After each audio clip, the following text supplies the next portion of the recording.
चलो बेटा अब आगे बढ़ते हैं।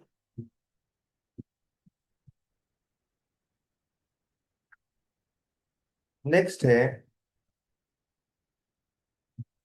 मोड। सो मोड की डेफिनेशन बड़ी सिंपल है। द मोस्ट रिपीटेड डेटा, या जो मोस्ट ऑब्जर्वेशन ज्यादा दफा एक वैल्यू आती है, उसको हम मोड कहते हैं। The most repeated data in a given, या most repeated value in a given data is called the mode. ठीक है। डेटा में सबसे ज्यादा जो नंबर आता है उसको मॉड का नाम दिया जाता है, और ये बड़ा आसान होता है कैलकुलेट करना। मॉड जो है वो बिल्कुल, आप अगर देखें तो आप उसको कैलकुलेट आसानी से करते हैं ग्रुप डाटा के लिए, लेकिन मीन और मीडियन से थोड़ा सा ये डिफरेंट होता है। कैसे डिफरेंट होता है, अब जरा इसकी प्रॉपर्टीज जब देखेंगे तो हमें समझ आएगी। कहते हैं the annual salary of quality control manager in selected states are shown below. What is the model annual salary? अब आपके पास ये डाटा दिया गया है। जो डाटा ज्यादा दफा रिपीट हुआ होगा वही आपका मॉड होगा। ठीक है। ये आपके पास डाटा मौजूद है। सुनो। ये आपके पास डाटा मौजूद है इस प्रॉब्लम के लिए सैलरी की फॉर्म में। आप इसमें देखें कि जी आपके पास जो डाटा है वो सबसे ज्यादा रिपीट कौन सा नंबर हुआ। तो अगर आप इसमें देखें तो 60,000, 60,000, 60,000, 60,000, 60,000 एंड 60,000, सबसे ज्यादा दफा अपेयर जो वैल्यू हुई है वो 60,000 है। तो हम कहेंगे कि मॉड आपका 60,000 होगा। ठीक है। The most repeated value in a given data is called the mod. Now here एक एग्जांपल ये भी है, आप इसको देख लें। अगर कोई इसमें मुश्किल है तो पूछ सकते हैं आप। क्या है हमारे पास कि जो सबसे ज्यादा डेटा आया होता है उसको हम मॉड कहते हैं। और एक चीज और याद रखें कि जब डेटा आपको सिंपल फॉर्म में दिया हो तो मोड कैलकुलेट करना कोई मुश्किल काम नहीं होगा। अब एक ग्राफिकल रिप्रेजेंटेशन है, इसको डिस्कस करते हैं ताकि आपको थोड़ा सा पता चल सके कि इन तीनों का कंपैरेटिव एनालिसिस क्या है। देखिए इस डेटा में आपके पास mean, median and mode same है। इसकी आमतौर पर यह कहा जाता है कि जब भी किसी भी डेटा को अगर आपने करना हो तो उसको चेक करने का सबसे बेस्ट वे ये है कि आप उसका ग्राफिक देखें कि क्या ग्राफ एक पर्टिकुलर फॉर्म में ग्रोथ कर रहा है कि नहीं, या कम हो रहा है कि नहीं। ये देखिए यहाँ से एक पर्टिकुलर फॉर्म में ग्रोथ कर रहा है और इसी फॉर्म में ये डिक्लाइन कर रहा है। तो ऐसी सिचुएशन में मीन की पोजीशन, मीडियन की पोजीशन एंड मोड की पोजीशन सेम होगी। इसको कहते हैं जीरो स्क्यूनेस। यानी ऐसा डाटा जिसमें mean, median and mode equal आ जाए तो उसको हम क्या कहते हैं कि ये हमारे पास जीरो स्क्यूनेस है, यानी कि उसकी डिफ्लेक्शन नहीं है। जब डिफ्लेक्शन नहीं है तो हम ऑटोमेटिकली बता सकते हैं। पॉजिटिव स्क्यूनेस क्या है, अब ग्राफिकली देखें। अब मैथमेटिकली सबसे आसान है समझना। पहले मैथमेटिकली देखें। Mod is less than median and median is less than mean, so that is called the positive skewness. यानी अगर आप ग्राफ देखें तो ग्रोथ कर रहा है, एकदम से ग्रोथ कर गया, और फिर डिक्लाइन जो उसका देखें तो वो ग्रेजुअली है। यानी ग्राफ एक प्रॉपर वे में डिस्ट्रीब्यूट नहीं हुआ मीन पोजीशन पर। इस सिचुएशन में जब डाटा प्रॉपरली डिस्ट्रीब्यूट ना हो, यानी इनिशियली आपका ग्रोथ हो रहा हो बाद में डिक्रीज हो रहा हो, तो फिर वो आपके पास पॉजिटिव स्क्यूनेस कहलाती है। मैथमेटिकली पॉजिटिव स्क्यूनेस के लिए फॉर्मूला आपके पास ये है कि mod when you calculated that is less than median and less than mean. And negative skewness में क्या है कि इंक्रीज इसका बहुत स्लो है, इंक्रीज डेटा का आपका बहुत स्लो है, लेकिन आपकी जो डिक्रीज है वो डाटा डिस्ट्रीब्यूट नहीं कर रहा, यानी उसकी डाटा की वैल्यू बहुत ज्यादा नहीं है। So in that sense negative skewness will be raised when mode is greater than median and median is greater than mean, जब ये आपका ग्रेटर होगा। Now here geometric mean useful in finding the average change of a percentage ratio and indexes of or growth rate over time। Time के साथ जो चीजें आप percentage या रेशो को या इंडेक्सेस को चेंज करते हैं, तो उसके लिए ज्योमेट्रिक मीन का फार्मूला यूज करते हैं। सिर्फ यहाँ रिव्यू कर रहा हूँ, इसकी हमें कोरिलेशन रिग्रेशन में जरूरत नहीं पड़ने वाली, ठीक है। ज्योमेट्रिक मीन की जरूरत नहीं है। लेट सपोज क्या है कि अगर आपको ज्योमेट्रिक मीन कैलकुलेट करना हो कहीं पर, तो आप तमाम वैल्यूज को मल्टीप्लाई कर दें और उसका क्यूब रूट या स्क्वायर रूट ले लें। मिसाल के तौर पे हम मैं ज्योमेट्रिक मीन को ऐसे कैलकुलेट करता हूँ। Geometric mean is basically equal to x1 multiply by x2 and so on. जितने भी x हैं उन सारों को क्या करना है, मल्टीप्लाई करना है, xn तक है। उसकी होल की पावर, अब आप याद रख लें कि होल की पावर उसकी 1/n होगी। So this one number of values, जितनी नंबर ऑफ वैल्यूज को आप मल्टीप्लाई करेंगे उतनी उसकी 1 डिवाइड की पावर पावर आ जाएगी। एक क्वेश्चन ले लेते हैं, शायद ज्यादा बेहतर समझ आ जाए। 2 4 6 8, लेट सपोज ये एक डाटा है। अब आपने इसका ज्योमेट्रिक मीन कैलकुलेट करना है। So geometric mean is calculated 2 × 4 × 6 × 8 whole power. कितनी है आपके पास, चार वैल्यूज है ना, तो 1/4 हो जाएगा। That is called the geometric mean.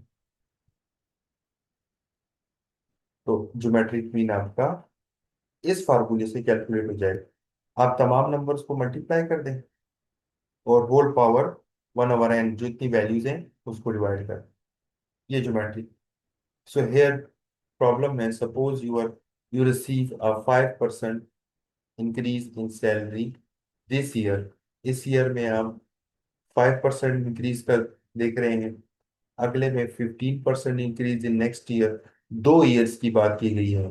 The average annual person increases is 9.8, not 10। So why is this is so, ये क्यों हो रहा है? We begin by calculating the geometric mean. Geometric mean से अगर आप निकालेंगे तो वो कैलकुलेट हो जाएगा। बहरहाल ये एक थ्योरेटिकल है, इसको इंक्लूड नहीं किया जाएगा हम, ठीक है। हम इसको कैलकुलेट ज्योमेट्रिक मीन को सिर्फ देख रहे हैं। अब आ जाए आगे। Why study dispersion? A measure of location such as the mean। क्यों हम कैलकुलेट करते हैं? अब उसकी डेफिनेशन ये है, रीजन ये है कि मीन मीडियन डिस्क्राइब करने के लिए, डाटा की पोजीशन को आइडेंटिफाई करने के लिए हम डिस्पर्शन करते हैं। It is valuable for from that standard point, but it does not tell us anything about the spread of the data. ये डाटा के बारे में सिर्फ ये बता देता है कि किस पोजीशन पर है, बट ये नहीं बताता कि डाटा किस फॉर्म का है। For example, if your natural nature guide told you that the river ahead average 3 feet in depth, would you want to wade across on foot without additional information? तो आप वो कैलकुलेट नहीं कर सकते जब को बाकी डाटा के बारे में आपको पता ना हो। ठीक है, एग्जाम्पल दी गई है। सर वो शाह हुसैन वेटिंग पे है, उसको एंटर कर दें प्लीज। कौन है वेटिंग पे? शाह हुसैन सर। अच्छा, ये शाह लिखा हुआ, मैंने कहा कौन है। ठीक है, मैंने कर दिया जी। Thank you sir. Okay, next one, आगे चलते हैं। नाउ हेयर, अब उन चीजों को क्लियर करते हैं जिनका हम जिक्र करते हैं। रेंज इंपॉर्टेंट चीजें हैं। Number 1, range. रेंज क्या है कि मैक्सिमम, मैंने माइनस मिनिमम। माइक क्या बेटा, माइक ऑफ करें बेटा। सर। बेटा किसी का माइक ऑन है, ऑफ कर दें। सर अटेंडेंस लग गई मेरा। माइक ऑफ कर दें बेटा।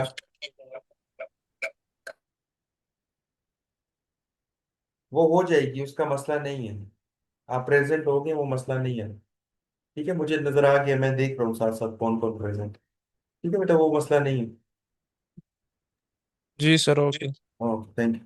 अच्छा, रेंज कैलकुलेट करना है हमने। लेट सपोज हमारे पास डेटा में वैल्यू है, कुछ वैल्यूज ले लेते हैं।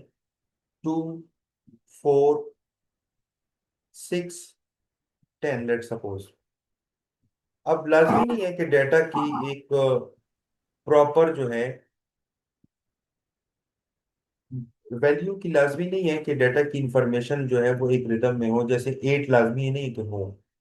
हमें रेंज कैलकुलेट करने के लिए सिर्फ डेटा की जरूरत पड़ती है। If you want to calculate range, simple formula, that is largest value minus smallest value. तो लार्जेस्ट वैल्यू आपकी यहाँ पर 10 है, और स्मॉलेस्ट वैल्यू आपके पास 2 है। सो 10 - 2, you can get answer is 8। ठीक है। तो अनग्रुप डेटा का रेंज ऐसे कैलकुलेट किया जाता है। और हम अनग्रुप डेटा का ही पूछते हैं, अदरवाइज अगर ग्रुप डेटा का पूछा जाए तो आप मैक्सिमम ग्रुप की वैल्यू से मिनिमम ग्रुप की वैल्यू माइनस कर देते। मीन डेविएशन जो मोस्ट इंपॉर्टेंट है, जो इसका मैंने एक प्रॉब्लम भी सॉल्व कर दिया, वो मीन डेविएशन है। देखिए, मीन डेविएशन बेसिकली है क्या। अगर आप मीन डेविएशन सिंपल कैलकुलेट करते हैं, सम ऑफ मीन डेविएशन, तो वो जीरो होता है। हमने एक एग्जांपल आज देख भी ली थी। लेकिन अगर मीन डेविएशन में आपको कहूं कि यू कैन, डेविएशन को आप कैलकुलेट करें एवरेज फॉर्म में, तो फार्मूला ये बनता है sum of absolute of x minus x bar. अब इसके लिए क्या होगा कि आपके पास अगर एक्स की वैल्यू है, मैं कुछ पर्टिकुलर वैल्यूज ले लेता हूं, दैट इज 2, 4, 6, लेट सपोज, ये तीन वैल्यू दी। आपने इसका मीन कैलकुलेट कर दिया। सो मीन कैलकुलेट करना तो आपको बेटा आ जाना चाहिए। X bar is equal to sum of all values. The sum of all value is 12, and 12 divided by number of value is 3, that is 4, mean is 4. So here another column, एक column बनाएंगे, that is x minus x bar. X minus x bar show that 2 minus 4 minus 2, you can get minus 2. 4 minus 4, 0, and 6 minus 4, 2।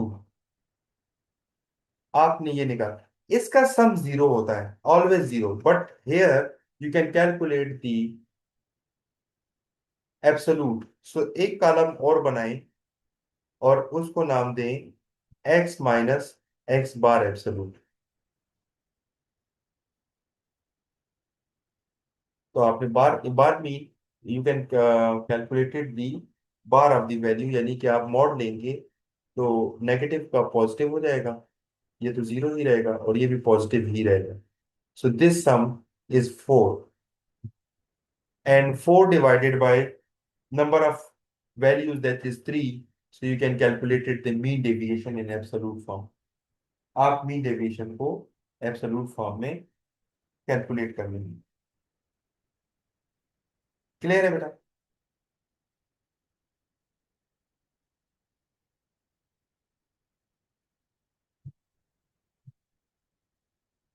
अब next है standard deviation. Standard deviation का formula आपके पास ये, variance का, और standard deviation का आपका अंडर रूट में होता है, वो ये है। अच्छा, ये हमारे लिए बहुत इंपॉर्टेंट है। यानी आज जो मेन टास्क हमारा है, वो मीड मीडियन मोड के साथ ये स्टैंडर्ड डेविएशन और वेरिएंस समझना है। ये समझ जाएंगे तो कोरिलेशन एंड रिग्रेशन की तरफ हम फिर मूव करेंगे, ऑन कैंपस उसके प्रॉब्लम देखेंगे। यहाँ जो हम बात कर रहे हैं स्टैंडर्ड डेविएशन और वेरिएंस की, ये पॉपुलेशन की है, क्योंकि पॉपुलेशन वेरिएंस के लिए म्यू इस्तेमाल होता है। और मैंने शुरू में कहा था जब हम डिस्कस कर रहे थे, mu is basically equal to x bar. Mu population के लिए, मीन के लिए इस्तेमाल होता है, x bar mean of the data या मीन ऑफ द वैल्यू के लिए इस्तेमाल होता है। अब वेरिएंस और स्टैंडर्ड डिविएशन में फर्क ये है कि स्टैंडर्ड डिविएशन जो है वो बेसिकली वेरिएंस का स्क्वायर रूट होता है। अगर हम दोनों साइड पे स्क्वायर रूट ले लें वेरिएंस के, तो हमारे पास स्टैंडर्ड डिविएशन आ जाएगा। नाउ अब इन टॉपिक्स का एक एक एग्जांपल देखते हैं कि कैसे कैलकुलेट करते हैं। ये डेटा आपको गिवन है और आपको कहा है कि determine the mean deviation for the number of values, जो वैल्यू सोल्ड की जा रही है उसकी आपको मीन डेविएशन कैलकुलेट करनी है। तो पहले रेंज देखें कैसे कैलकुलेट करते हैं। Highest value that is 80 minus smallest value 20। So 80 minus 20 you can get 60, so that is your range. ये तो बहुत आसान है। Now here calculating the mean deviation of this problem. मैं मीन डेविएशन कैलकुलेट कर रहा हूं। क्या किया है मैंने, सबसे पहले इस डेटा का मीन कैलकुलेट किया। तो मीन का फार्मूला कोई बताएगा बेटा? अब आप लोग भी बताएं बेटा, how can you calculate the mean of this data?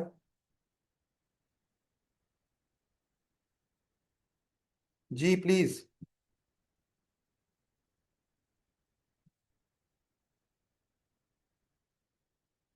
Mean का फार्मूला किसी को आता है?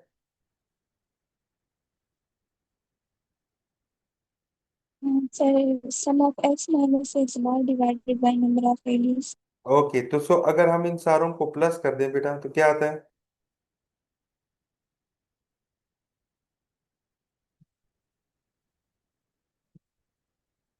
250 सर। 250। 250 divided by number of values what? 5। So to 4। कितना आएगा? 5 आएगा ना? 5 5। Okay, so x bar is 50, right? 50 आ गया आपके पास। Now here you can draw a column of x minus x bar. x minus x bar का एक कॉलम बना लेंगे। on that you can calculate it here. 20 minus x bar is 50, so that is minus 30, minus 10, 0, 10 and 30। ठीक है, एक हर value की deviation आपने देख ली। अगर मैंने आपको कहा कि प्रूव दैट, क्वेश्चन इंपॉर्टेंट ये है, अगर मैंने ये कहा कि prove that the sum of the deviation is zero, तो आपने sum of the mean deviation मुझे कैलकुलेट करके देना है। Sum of the mean deviation is what? Sum of that value that is always be zero. आप हर question में अगर आप देखेंगे तो वो आंसर क्या आएगा? इसका जीरो आएगा। आप इन तमाम वैल्यूज का सम कैलकुलेट करके देख लें बेशक, ये हमेशा जीरो आएगा। But you have to mean deviation, अगर आपको मीन डेविएशन कैलकुलेट करना है तो you have to take absolute of each mean deviation. Mean deviation का आपको पहले एब्सोल्यूट कैलकुलेट करेगा। -30 absolute is 30। Similarly -10, 0, 10, 30 and you can calculate it sum of the absolute deviation इसको कहेंगे। आप 80 divided by number of values कर दें तो you can calculate it mean deviation. जो वैल्यू आपकी आई है, their difference between mean deviation, ठीक है, और आपके पास मीन डेविएशन और sum of the mean deviation में फर्क है। ठीक है, दोनों में क्या है? फर्क है, और उस फर्क को देखकर आप इसको हैंडल करेंगे। यहाँ तक कोई क्वेश्चन देखो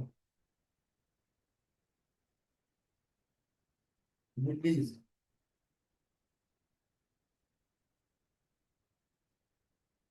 now next one. Now you have to calculate the variance and standard deviation of the data. The number of traffic citations issued during the last 5 months, जो आपके पास लास्ट 5 मंथ में साउथ कैरोलिना में data जो दिया गया है वो ये है। 38, 26, 13, 41 एंड 22 अनग्रुप डेटा है। What is the population variance? Population variance का मतलब है you have to calculate sigma square, you have to calculate sigma square, that is called sigma and square. ठीक है। वेरियंस को हम अगर वैल्यूज के लिए कैलकुलेट करना हो तो हम वेरियंस को एस स्क्वायर बोलते हैं। ये बात क्लियर कर लें। पॉपुलेशन का हो तो सिग्मा स्क्वायर का नाम देते हैं। सो अभी हमने 2 स्लाइड पीछे हमने इसका फार्मूला देखा, sigma square is equal to for ungroup data, okay, that is x minus x bar, x minus x bar को हम म्यू का नाम दे रहे थे, whole square divided by number of values. तो मुझे म्यू चाहिए होगा पहले। सो म्यू हम बार बार डिस्कस कर चुके, that is basically equal to sum of all value divided by number of values. So now you have to calculate sum. Sum is 140. 140 divided by 1 2 3 4 5, तो 5 से डिवाइड कर दें तो आपके पास इसका मीन आ जाएगा, दैट इज 28। ये रहा कैलकुलेट किया हुआ है, स्लाइड ये मैं शेयर कर देता हूँ आपको। Now you have to calculate the variance. आपने x माइनस एक्स बार बनाया, ठीक है, x minus x bar mean x minus mu. So 38 minus 28, you can get 10. 26 minus 28 minus 2, 13 minus 28 minus 15, and similarly calculated other value. Now you needed to square up that value of each value. आपको हर value का square चाहिए, 10 का square 100, minus 2 का square, and similarly the square of the remaining value. So you needed the sum of that values. आपको इस variance के फार्मूले में इस डेटा का सम चाहिए। तो 534 is the sum of that value divided by number of value. So number of value is 5. That is, we can calculate it the variance population of that data. आप इसका variance population calculate करें। ये आपका variance population होगा इस data. If you want to calculate the standard deviation, अगर आपने इस डेटा का standard deviation निकालना है तो simply you can take a square root of on the right hand side of that number, यानी 106.8 का स्क्वायर रूट कैलकुलेट कर लें, that is your standard deviation of that population. कोई क्वेश्चन बेटा यहाँ?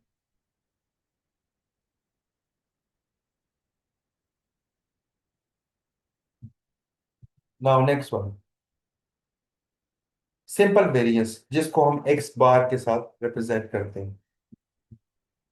आपके पास डेटा दिया गया है, that is $12, $20, 16, 18 and 19। What is the simple variance? Simple variance क्या है? आपने सेम टेक्निक से सम निकालना है इस डेटा का, that is 85 divided by number of values, that is 5। आप 85 को 5 से डिवाइड कर दें, मीन कैलकुलेट हो जाएगा। ठीक है, मुश्किल चीजें नहीं है कि आप कहें कि मुश्किल है। So you can calculate it x bar, that is 17। So now the next column is x minus x bar, 12 minus 17, you can get that values -5, similarly calculated other value। दूसरी वैल्यूज भी आप इस तरीके से कैलकुलेट कर दें। Now you taking square of each values and then taking the sum of that value, that is 40, 40 divided by number of values, तो वो आपकी वैल्यूज का सम के इक्वल हो जाए। ठीक है, आप वेरियंस कैलकुलेट करें। Now the next one, arithmetic mean for group data, so that is here। मैं इधर फार्मूला लिख लेता हूँ।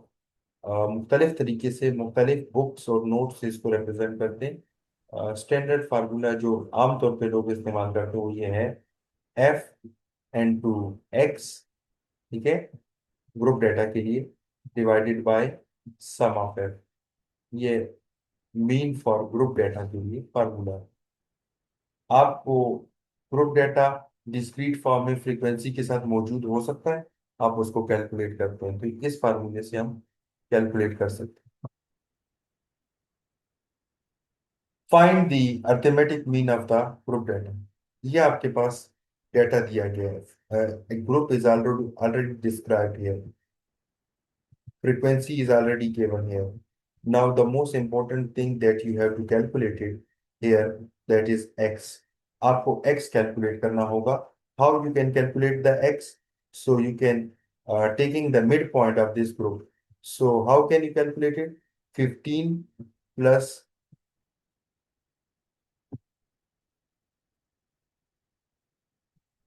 15 plus 18 divided by 2. So क्या आएगा बेटा जी? मिड पॉइंट क्या आएगा इसका? आप लोग 16.5. 16 पॉइंट या 17 point? 16.5? 13.5. 16.5, right? Ji sir. Okay. So now you can calculate it, the midpoint of the other value. इसका मेरे ख्याल में 19.5 आएगा थर्ड वैल्यू का, और इस तरह सो ऑन सब के हमने मिड पॉइंट कैलकुलेट करने। ये सारे जो हम कैलकुलेट करेंगे दैट इज एक्स, ये आपकी एक्स की वैल्यू होगी। According to formula you needed x and f. एक और कॉलम बनेगा यहाँ पर जिसको नाम देंगे x multiply by f. Here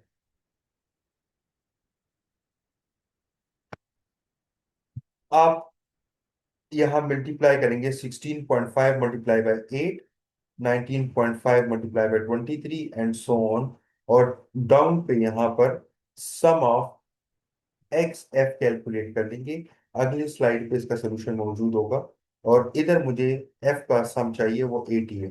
तो अगले स्लाइड पे देखते हैं कि हमारे पास शायद सोल्यूशन हो। जी प्लीज आ जाए। हाँ जी आपके पास ये सारा मिड पॉइंट जो अभी बात कर रहे थे कैलकुलेटेड है। आपने एफ एक्स या एफ एम जिसको कह रहे हैं वो कैलकुलेट कर दिया, और उसका सम को एन से डिवाइड कर दिया। ठीक है। So mean of the group data you can calculate it by that. आप डाटा के मीन को इस तरह कैलकुलेट कर सकते। Now here how can you calculate it? Standard deviation of group data. देखिए मैं टू द पॉइंट बेटा चल रहा हूँ, क्योंकि मेन इंपॉर्टेंट चीज जो है वो मीन और स्टैंडर्ड डेविएशन है ग्रुप और अनग्रुप डाटा का, जो मुझे बाद में रिग्रेशन और कोरिलेशन में चाहिए होगा, जो हमारा मेन टॉपिक होगा। अब यहां देखें तो स्टैंडर्ड डेविएशन मुझे दिया गया है, और एस जो है वो स्टैंडर्ड डेविएशन ऑफ पॉपुलेशन का तो नहीं होगा, हम कहेंगे आम डेटा का, सिंपल डेटा का होगा। पॉपुलेशन का होगा तो हम सिग्मा यूज करेंगे। एम जो है वो मिड पॉइंट है, that you have to calculate it. M आप मिड पॉइंट कैलकुलेट करेंगे। एफ जो है वो क्लास फ्रीक्वेंसी है। एन जो है वो नंबर ऑफ ऑब्जर्वेशन, और एक्स बार जो है वो मीन है जो कैलकुलेट किया जाएगा। ठीक है। चलिए अब प्रॉब्लम पे देखते हैं कि ये कैसे इंप्लीमेंट होगा।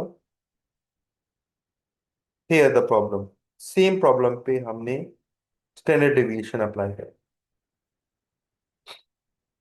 आपने मिड पॉइंट पहले समझ लिया कैलकुलेट करना। मीन आपने कैलकुलेट किया होगा, दैट इज एफ एक्स चाहिए होगा। यहाँ एक कॉलम और मुझे बनाना पड़ेगा जिसको हम क्या नाम देंगे?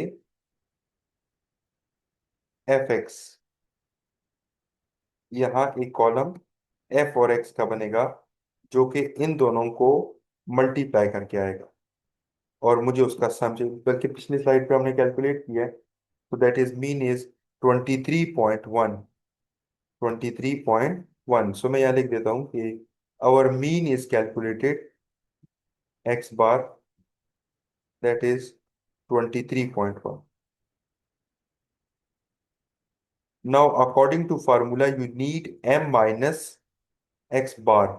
Okay. So 16.5 minus 23.1, you can get minus 6.6. Similarly, other value of the group data is calculated. Calculate कर पाएंगे बेटा? क्या ये कैलकुलेट हो जाएगी?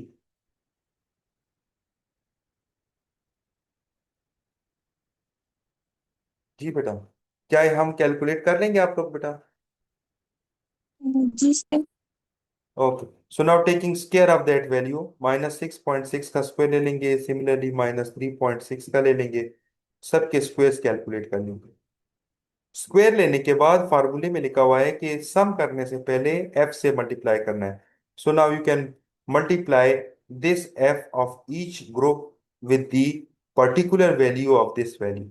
ठीक है, इस ग्रुप की यानी 8 को 43.56 से मल्टीप्लाई करेंगे, 23 को 12.96 से, and you can complete it this table according to the way. And now taking the sum of that value, ये सम आपके पास आएगा, and divided by that value 80 - 1, and you can calculate it, और आप इसको कैलकुलेट कर लो। ठीक है बेटा, आप इसको कैलकुलेट करते हैं। कोई क्वेश्चन किसी का? सो वेरिएंस ग्रुप डेटा का ये है, इसके साथ आपका ये डेटा कंप्लीट हो जाता है। ठीक है,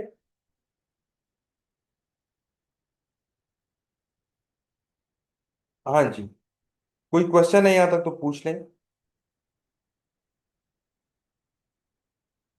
मैं आपको दो चीजें इसमें शेयर करूंगा, मैं आपको दूसरी भी दिखाता हूँ।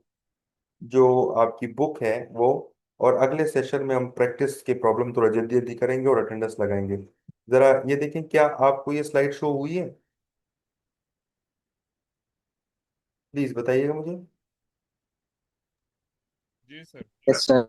जी, ये आपके पास अवेलेबल है, और ये मैंने ऑलरेडी अपलोड भी की हुई है, और आपको पता है ये 5 चैप्टर्स हैं जिसमें से हम इसको डिस्कस करते हैं। अर्थमेटिक मीन आपने यहाँ से करना है। ठीक है, the second one median, mod, and the third one standard deviation और वेरिएंस। मैं इसके एक आधा प्रॉब्लम आपको दिखा देता हूँ, आप इसको देख लें जल्दी जल्दी से सेशन एंड होने से पहले। ये आपके पास वैल्यू है, आपने इसका मीन निकालना है, तो सिंपल है, sum of all values divided by number of value, ये आपका मीन आ जाएगा। ठीक है, अनग्रुप डेटा का मीन क्या है? Sum of value divide by number of values. अब यहीं रुक जाते हैं, ग्रुप डेटा का देखते हैं। आपको एक क्लास दी गई होगी और एक फ्रीक्वेंसी गिवन होगी। आपने क्या करना है कि मिड पॉइंट कैलकुलेट करना है। मिड पॉइंट आपको आता है कि हर क्लास का मिड पॉइंट निकालना है, 20 + 24 डिवाइड बाई 2। सिमिलरली सबका कैलकुलेट कर लेंगे, और फिर आपने एफ को एक्स के साथ मल्टीप्लाई करके एक टेबल फॉर्म में कैलकुलेट करके उसका सम कैलकुलेट करना है, divided by sum of F.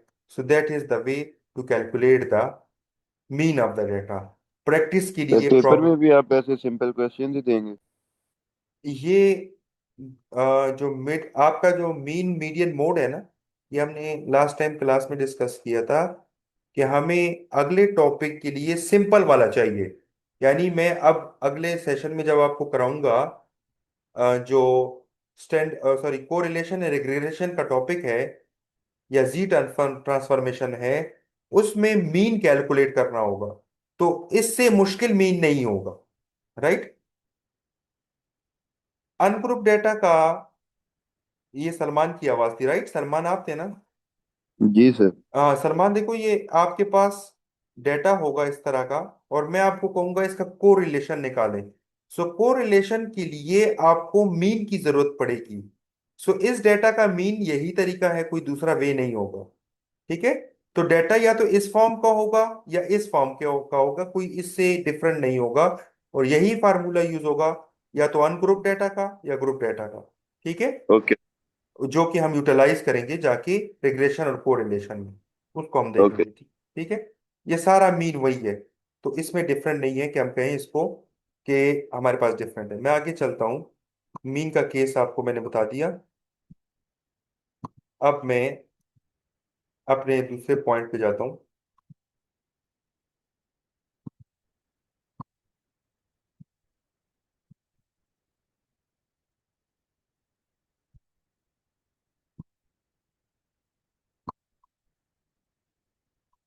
हाँ, ये एक देख लो, मैंने रेंज का जिक्र किया अनग्रुप डेटा का, तो आपने देखा मैक्सिमम माइनस मिनिमम।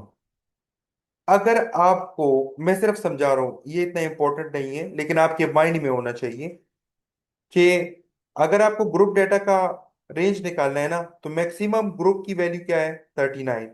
और स्मॉलेस्ट वैल्यू क्या है? 15। सो 39 minus 15, you can calculate it that value. हाँ, एक चीज और देखनी है, आपने ये चेक करना है क्या डेटा की बाउंड्री बनी है कि नहीं। अगर बाउंड्री नहीं बनी तो आपको बाउंड्री कंस्ट्रक्ट करनी पड़ेगी। ये देखें, आपने बाउंड्री कंस्ट्रक्ट कर दी। बाउंड्री कंस्ट्रक्ट करने के बाद रेंज एग्जैक्ट आता है 39.5 से 14.5 माइनस कर दें तो आपका रेंज आ जाए। ठीक है, सिंपल रेंज निकालना क्या है कि ग्रुप की सबसे बड़ी वैल्यू से स्मॉलेस्ट वैल्यू निकाल लें तो आपका रेंज आ जाएगा। मेरे पास 2 मिनट हैं सेशन एंड होने के लिए, मैं अपने वेरिएंस पे जाता हूँ। देखें, वेरिएंस अनग्रुप डेटा डिस्कस कर लिए, group data, standard deviation ungroup data and group data. Population के लिए सिर्फ और सिर्फ म्यू का लफज इस्तेमाल होगा एक्स बार की जगह पर, और कोई चेंज नहीं आएगा। ठीक है, एस की जगह पर, ये एस स्क्वायर है, इसकी जगह पर सिग्मा स्क्वायर इस्तेमाल होगा। आप एस लिखें सिग्मा लिखें कोई फर्क नहीं पड़ेगा मुझे, कोई मसला नहीं। ठीक है, तो आपको इस तरीके से कैलकुलेट करना है। देखो बेटा, दो चीजें और याद रखना यहाँ इंपॉर्टेंट है, वो ये कि वेरिएंस का एक फार्मूला ये है और एक फार्मूला ये है, तो कोई एक यूटिलाइज कर सकते हैं जो आपको आसानी से समझ में आए। स्टैंडर्ड डिविएशन का भी इस तरीके से दो फार्मूले, तो जो आपको आसान लगे आप वही यूटिलाइज करें। क्लियर हो गया बेटा? जी सर। ओके, तो अभी हमारा 1 मिनट में सेशन एंड हो जाएगा, तो दोबारा आते हैं तो फिर थोड़ा सा हम इसको देख लेते हैं, फिर अटेंडेंस लगाएंगे। ठीक है, वाइंड अप करेंगे।